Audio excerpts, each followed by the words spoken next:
Hi everyone, in this video I would like to share my recent experience of attempting to create for me and my family a home, a house in the current environment of construction companies, of land prices, of regulations and all approvals needed along the way, and how it ended for me. So this is not some kind of quarreling video. I'm not somebody who just complains in a bar without taking any actions. It's just stating it how it is. At the end of the day, I'm a person of faith and I know all things will eventually even out for me, since this seems to be something that was not meant for me this way. So the first obstacle is getting a land. Where I live, this country, there is quite a shortage of construction lands. And the shortage causes those few left to be enormously pricey, which makes any project very costly before you even start. So there is this another type of land which I could translate into gardening colony. It's usually areas with cottages and cabins for people having their own getaway on summer weekends. But since the prices of the construction lands are becoming more and more unavailable, people do keep finding new alternative ways of turning these getaway accommodations as their permanent residence. So we found a good, decent land in a location that was favorable for us, and we felt a step closer to fulfilling our plan.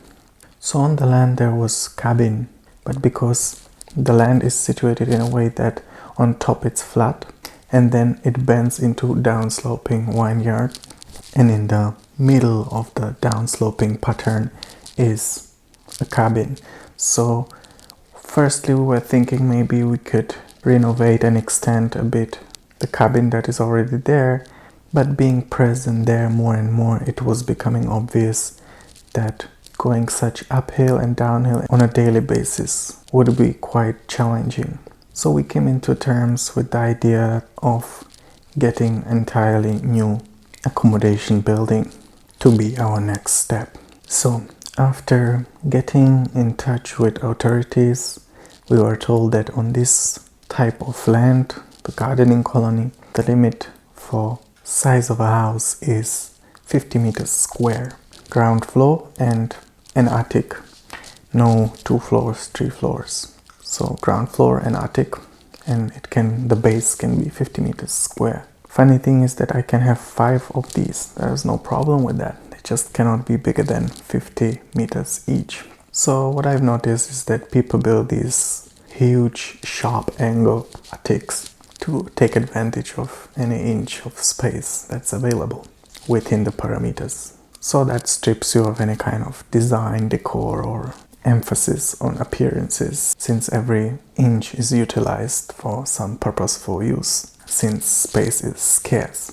Another thing with this type of land is that there is only seasonal water supply, and I asked if I can dig a well, and they said categorically no, that they don't allow these things for some reason, which makes people go do these things without permit. It's quite a common practice, or they just know somebody at the offices of the authorities and get the permit. That's also a practice that's not uncommon. Contacts are a big help. So I was thinking, as the journey unrolls, the path will become clear.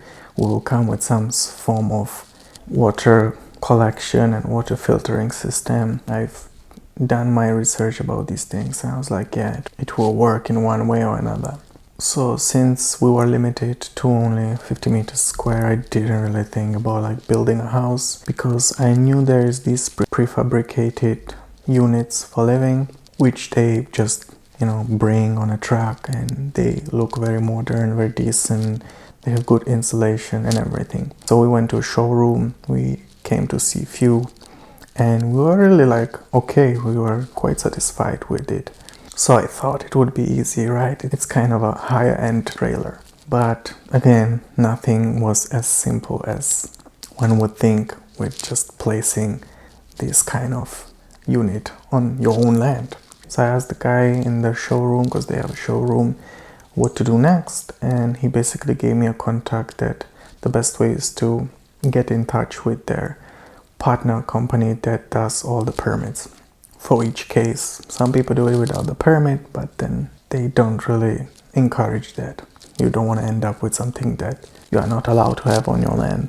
So I contacted them, and basically they gave me a quotation of around $6,000 just for the paperwork. So I was like, well, what can I do? I asked them, are you really sure that you're going to get the permit? And they say, yeah, in 99% of cases we are capable of delivering it for the people.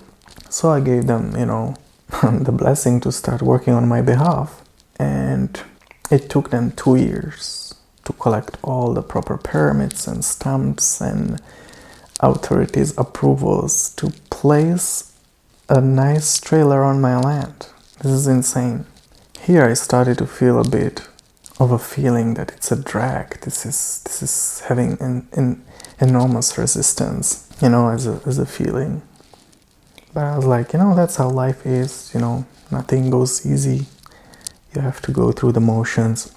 They were able to acquire all these permits basically just remotely. It's simply an office work. He did a project, all this kind of paperwork in this file worth $6,000.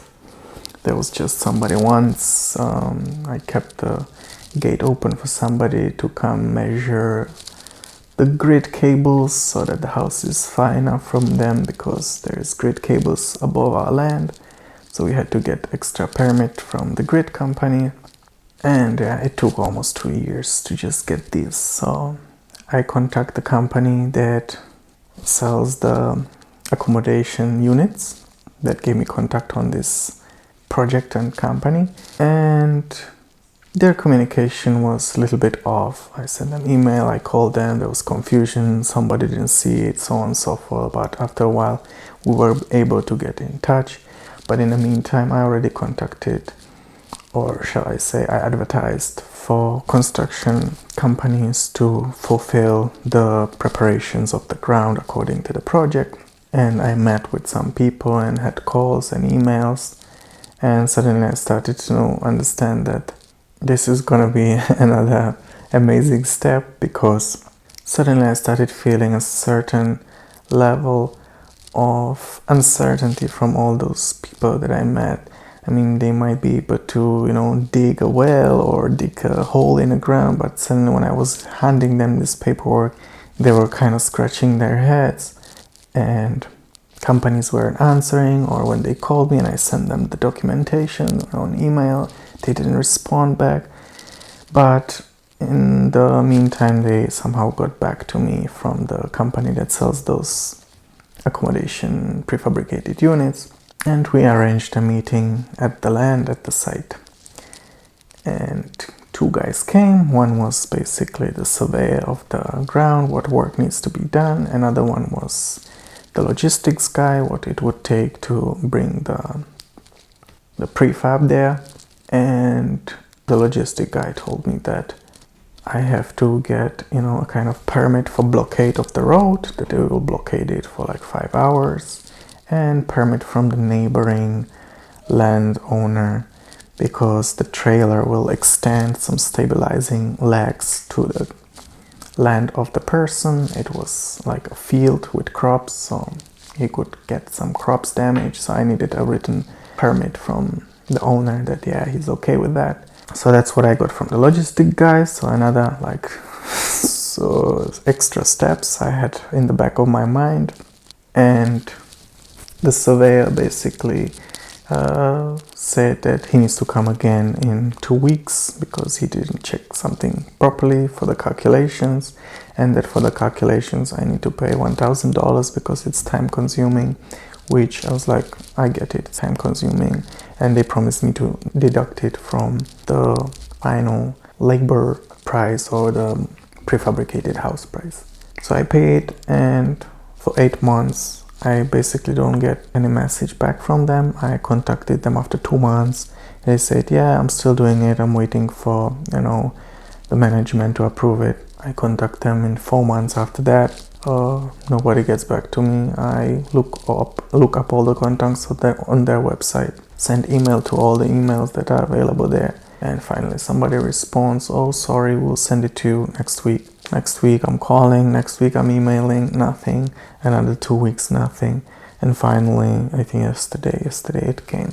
And the quotation is absurdly like something. I got completely disillusioned by the quotation. Like, I was quite puzzled, because the whole point of getting this small prefabricated house that costs around $50,000 is that you want stuff within a reasonable price. So you've got land, I don't know, depending on the current rate of the transaction, right? We got the land for like $45,000, then $6,000 permit, so in 51, then 1,000 for the calculation, so we're on 52. We have land, we have, you know, paperwork, everything. It was really like, I thought I had it covered, you know, in a way.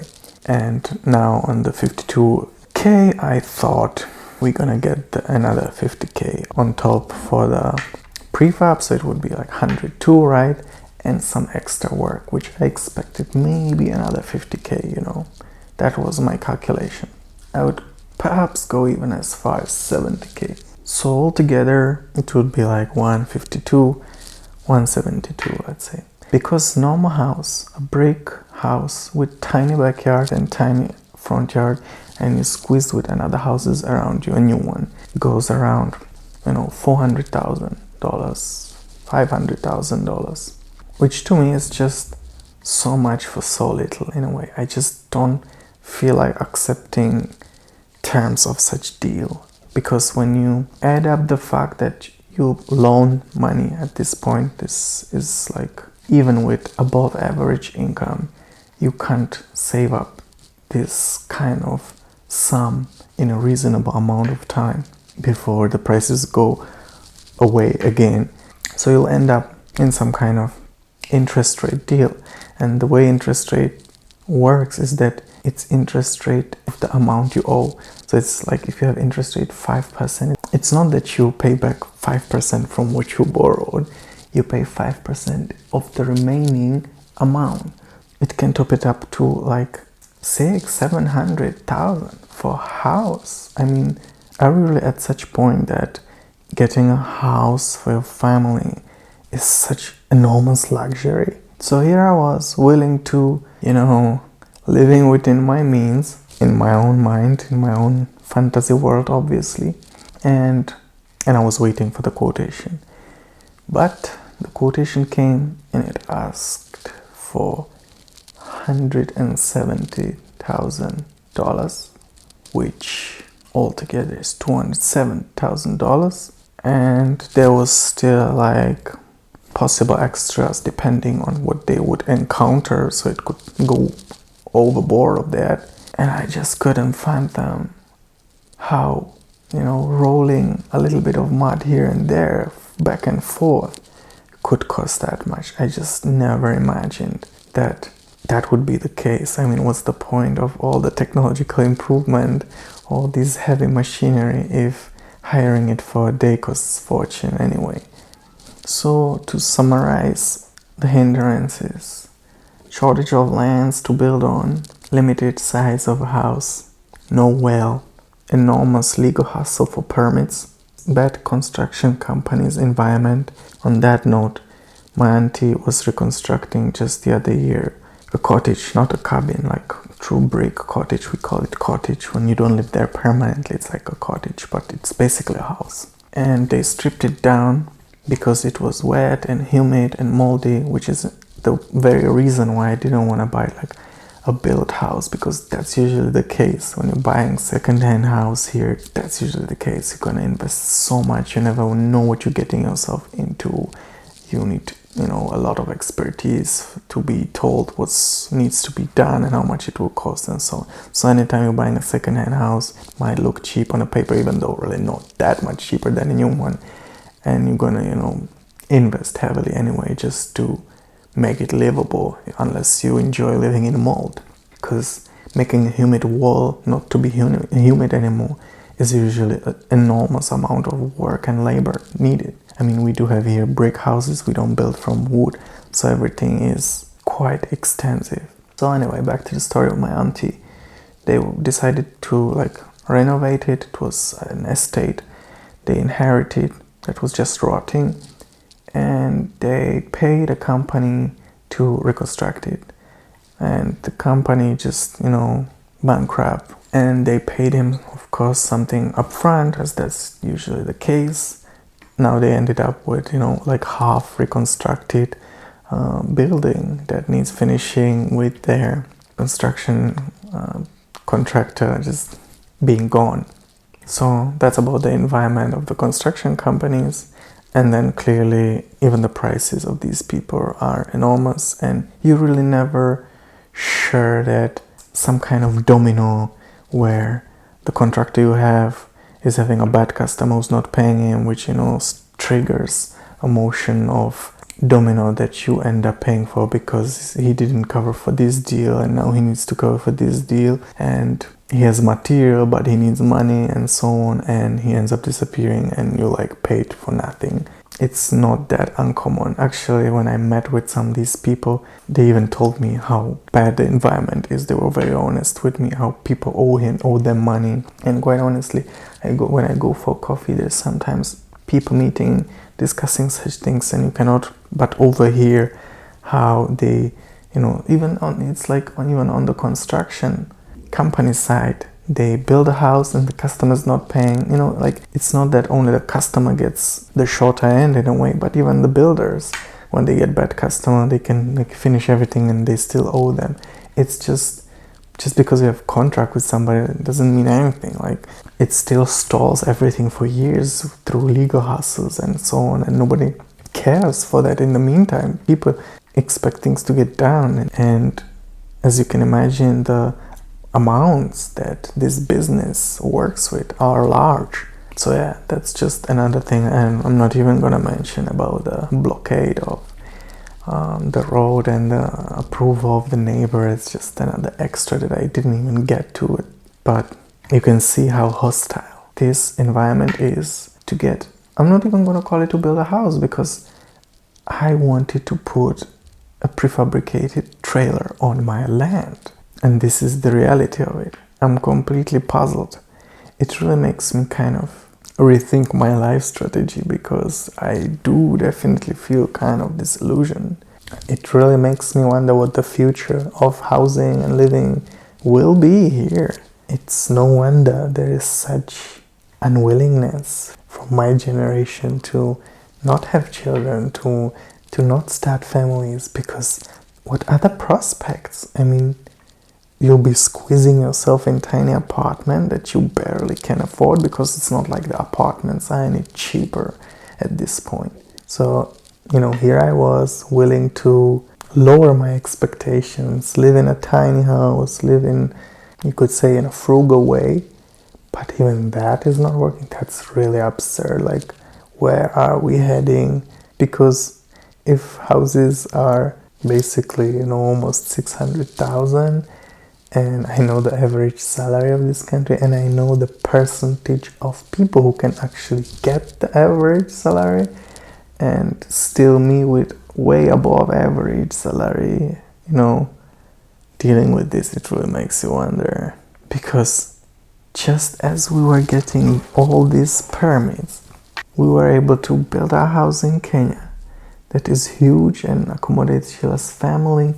We were able to participate on 2 apartment buildings, which one is already finished and one is finishing.